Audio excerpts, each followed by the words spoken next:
Secara sejarah, dunia ini sudah banyak menyaksikan bahwa salah satu cari duit yang paling besar dan paling cepat itu dari kesehatan. Lagi rame tentang konspirasi. Ini kan ketika kita lagi, ketika kita lagi ini bikin ini ada satu kasus yang benar-benar jadi sorotan. Oke. Yaitu adalah Bill Gates. Yes.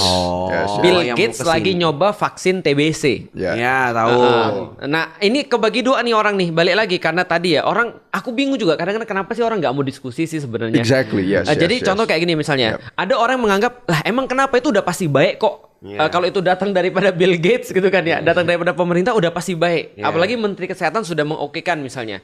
Tapi ada satu lagi yang bilang itu pasti jelek. Menurutku sih kita itu lagi rame tuh soalnya. Lagi rame. Mereka berdebat di software bajakan kali. Iya. Betul. Kita berdebat di ini transfer berapa yang paling murah. Nah, menurutku ini kan dua sikap yang kurang baik ya menurutku ya. Nah, harusnya kan berdiskusi. Nah, kalau pandangan Abang seperti apa? Nah, kalau gua ngelihat menilai suatu karakter ya. Contoh kita ngomongnya karakter Bill Gates. Kita harus ngelihat sejarahnya itu kayak gimana. Benar. Jadi kan gua sama karena Bang Felix juga demen sekali sejarah. Bung Felix. Bung Felix demen sekali sejarah, gue juga demen. Karena di situ kita tuh bisa menilai karakter seseorang. Benar. Jadi kan kita ngelihat kalau seandainya pada saat zaman dia itu berbisnis itu ada antitrust issue, monopolistik dan segala macam itu kan di Bill Gates ya. Benar. Itu dituntut dan segala macam. Terus dia masuk ke contohnya pada saat tahun 2010 itu Bill and Melinda Gates Foundation mulai program the Decade of Vaccines di mana mereka tuh nge-push itu mulai 2010.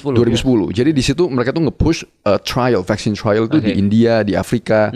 Pertanyaannya adalah kenapa mereka milih di India dan Afrika? Third world. Exactly.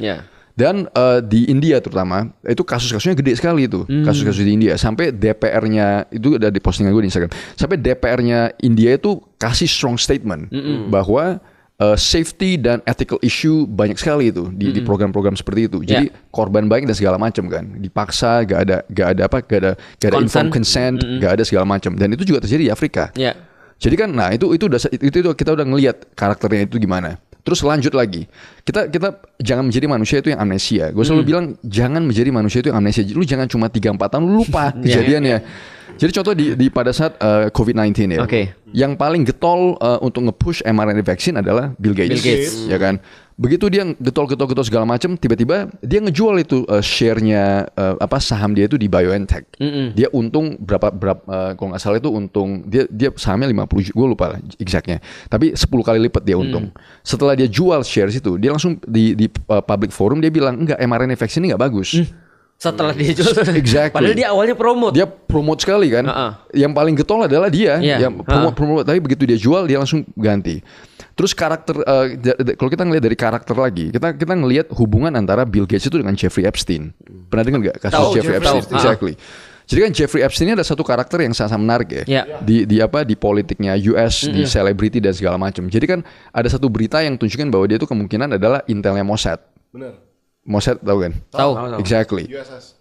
Bukan. Israel. Exactly. Jadi kan dia intelnya Mossad untuk ngehook semua yang punya power dan segala macam dengan honey trap. Itu honey traps adalah dia duit. Bukan. Cewek. Yes, exactly. Trafficking, human trafficking dan segala macam di video dan segala macam itu dipakai untuk blackmail. Dan itu ada kasusnya dan dia itu di pulau itu. Dan dia itu udah di charge ya. Jadi ini udah convicted loh. Jadi Jeffrey Epstein ini adalah convicted human traffickers. Udah masuk ke pengadilan dan di convicted. Dan Bill Gates ini dekat sama dia. Karakter. Jadi kan kalau gue menilai suatu gimana ya? Kita menilai orang itu adalah track record dan karakter itu kayak gimana. Jadi begitu dia masuk dengan semua track record itu ngomong ke sini, gue udah otomatis akan 1000% skeptis. Kenapa itu ilmiah loh? Kenapa dia pikirnya sama kayak aku sih? Kepalaku semua isinya track record. Exactly, track record kan. Jadi kita menilai seseorang itu adalah apa yang dia udah lakukan, gimana karakternya, apakah itu dan semua itu di public domain ya. Gue ngomonginnya adalah semua yang available di public domain. Kita nggak usah ngomong soal isu-isu dan segala macam ya. Jadi apa yang gue ngomong itu bisa diverifikasi di public domain. Dan ya itu begitu orang-orang seperti itu, gue udah otomatis skeptis. Itu udah otomatis kan. Karena nggak bisa karena kita punya datanya. Betul, kita nggak bisa di situ. Oke, itu yang pertama tuh berarti problematikanya. Menarik. Apalagi Bill Gates pernah bilang bahwasanya salah satu solusi untuk dunia ini adalah pengurangan populasi. Exactly. Depopulation. Yes. Dan orang kan bilang bahwa itu adalah konspirasi ya. Yeah. Padahal videonya ada. Itu keluar dari mulut dia gitu loh. Jadi kenapa itu kalau kita mempertanyakan itu kita dibilang konspirasi? Dan bukan hanya dia kan yang bilang depopulation kan? Kalau nggak salah siapa yang pemenang Nobel yang soalan environmental itu?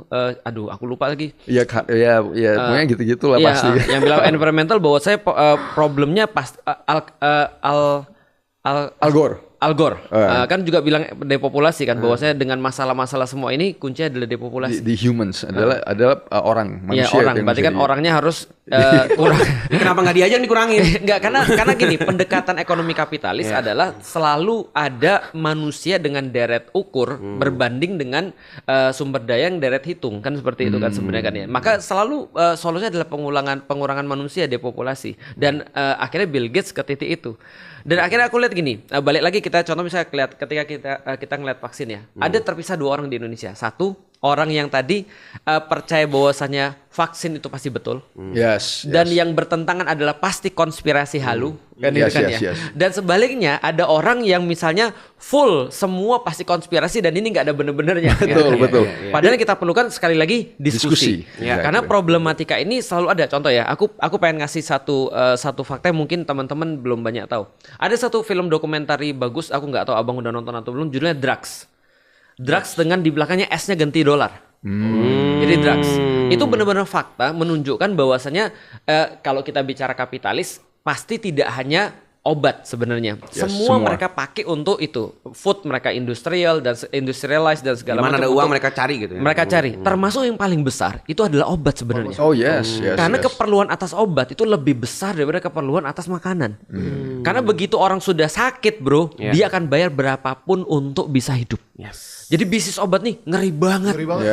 Jadi bagi orang-orang yang mungkin masih nggak percaya dengan teori konspirasi atau apa ya, konspirasi itu memang nggak selalu benar, tapi juga nggak selalu salah. Exactly. Ada bisa jadi ada kebenaran. Jadi bumbunya aja yang disebut konspirasi. Sebetulnya benar.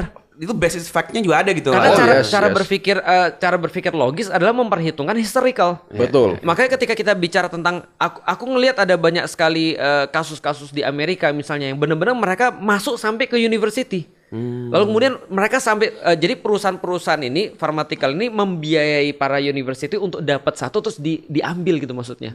Research betul. Ya, emang itu kan. Diambil dan dijual. Ya, maksudnya emang research mereka kayak begitu. Contohnya aja nih biar masyarakat tahu ya. Amerika tuh punya track record buruk di pharmaceutical itu kasusnya MK Ultra kalau tahu. Oh yes. Wah, itu parah banget itu. Di mana mereka pengujian obat dan lain-lain itu ke masyarakatnya langsung. Di support CIA, jadi rahasia, masyarakat nggak ada yang tahu sampai ada yang mati, sampai parah lah percobaannya, korbannya ratusan ribu. Nah itu baru ketahuan 30 tahun kemudian. Jadi orang bilang ini konspirasi, ternyata true story.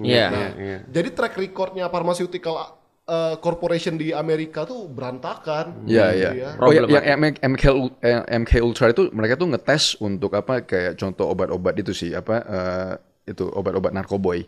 Jadi untuk tahu gimana mind control dan segala macam. Jadi masyarakatnya di drugs tanpa konsen mereka. Yes.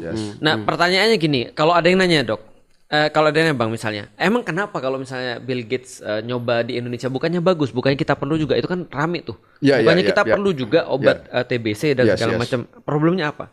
Kalau sebenarnya kalau dari sisi itu gue nggak punya problem sih.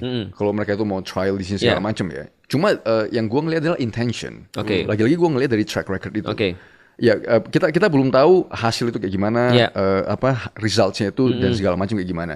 Tapi kalau ngomong soal TBC, kita tahu persis risk factor TBC itu kenapa di Indonesia. Dan menurut gua solusinya adalah bukan vaksin mungkin ada masuk di situ. Contohnya BCG kita udah ada vaksin BCG itu untuk TBC kan. Ya vaksin itu mungkin bantu, tapi yang utama itu sebenarnya adalah lingkungan hidup kan. Dimana kita itu rokok itu udah pasti risk factor untuk TBC. Yang perokok aktif dan juga yang anak-anak itu yang kena terpapar. Terpapar itu kan parah bener ya. Terus yang kedua lingkungan hidup. Contohnya kita itu demen kita itu diprogram di Indonesia dan hampir di mana-mana ya untuk takut dengan matahari. Ya kan? Oh berarti termasuk Termasuk, gitu ya. exactly. imun. Bukan cuma itu, lighting di rumah. Begitu rumah yang gelap yang nggak pernah kena cahaya matahari, di situ resiko apa? Exactly. Itu ada studinya itu. Begitu pencahayaan rumah itu kurang, terutama dari sunlight, yaitu resiko risk factor TBC naik. Karena kan UV itu matiin bakteri. Dan itu juga begitu ada pencahayaan dari rumah, itu adalah tunjukin bahwa rumah itu ventilasinya bagus. Oke. Ya kan? Jadi itu dan ketiga vitamin D. Iya, vitamin D itu dari matahari kan. Jadi kan selalu ditakutin lu kita vampir, kita nggak boleh kena matahari segala macam. Padahal nanti hitam. Iya, nanti kanker kulit apa segala macam. Ya maksudnya kita bisa manage ya. Ya kan itu kan bisa kita manage. Ya itu vitamin D itu adalah salah satu risk factor kenapa TBC kita di Indonesia tinggi. Karena kita tuh kebanyakan sekali vitamin D deficient. Jadi 3 faktor ini sebenarnya adalah faktor yang sangat-sangat jelas yang bisa langsung kelihatan hasil. Inilah yang harus dipromote. Kenapa harus vaksin? Vaksin nggak apa-apa, itu mungkin bisa supportive, tapi inilah 3 yang harusnya. Tapi dok, itu tuh nggak ada duitnya. Oh, aku ngerti. Berarti problematika historical ini adalah sebenarnya kan yang sering diomongin juga di TV-TV atau segala macam. Bill Gates ini adalah memang orang yang sangat dermawan. Dia pergi kemana? Apa dia dokter kulit? Dermawan. Itu derma klinik. Nah, jadi dia sangat dermawan. Dia udah mau bantu kita dan segala. Padahal sebenarnya secara terakhir dia juga bukan bantu sih. Dia doing business gitu kan ya. Ada satu video yang dia ngomong ya. Ada ini kita harus ada videonya itu di because I've seen it. Ada satu ini pada saat berita di news channel untuk ekonomi, financial segala macam. Dia nanya, jadi ditanya, jadi apa yang lu mau masuk? Terus dia ngomong pertama vaksin, karena ini profitable. Dia ngomong soal keuangan dan segala macam gitu-gitu loh. Betul. Lagi-lagi track record kan, lagi-lagi it's there for you to see, gitu loh. Betul. Jadi gini sebenarnya, aku mau kasih tahu supaya orang nggak salah paham, karena orang Indonesia ini sensitif. Betul. Sering salah paham karena kita bilang lu cuma bahas aja, lu cuma nggak suka. Nggak, gini deh ceritanya. Kita nggak mengatakan bahwasanya penyakit TBC itu nggak berbahaya, nggak sama sekali. Bahkan tadi juga nggak ada yang ngomong gitu. Bahkan ada beberapa hal yang harusnya dilakukan dulu sebenarnya untuk itu. Cuman problematikanya adalah secara sejarah dunia ini sudah banyak menyaksikan bahwa salah satu cari duit yang paling besar dan paling cepat itu dari kesehatan. Betul. Itu paling cepat dan itu kemarin. Ada ini mafianya lo itu kan? Mafianya banyak banget pas COVID. Banyak banget. Oh men, bukannya banyak lagi. Iya, jadi kita nggak level mengatakan kroco yang cuma kayak detail-detail obat aja, sakit apa harus pakai obat ini ya, itu udah ada mafianya. Sampai ke masker aja loh tuh. masker, tes apa namanya kemarin, tes PCR dan segala PCR macam, dan segala macam, itu ada mafianya sampai ke vaksin. Yes. Itu ada mafianya. Nah, artinya gini, bukan kita ngomongin COVID-nya, bukan masalah penyakitnya, bukan, tapi masalah ada sesuatu di sini yang harus juga kita bahas. Betul. Dan itu part of berpikir kritis itu.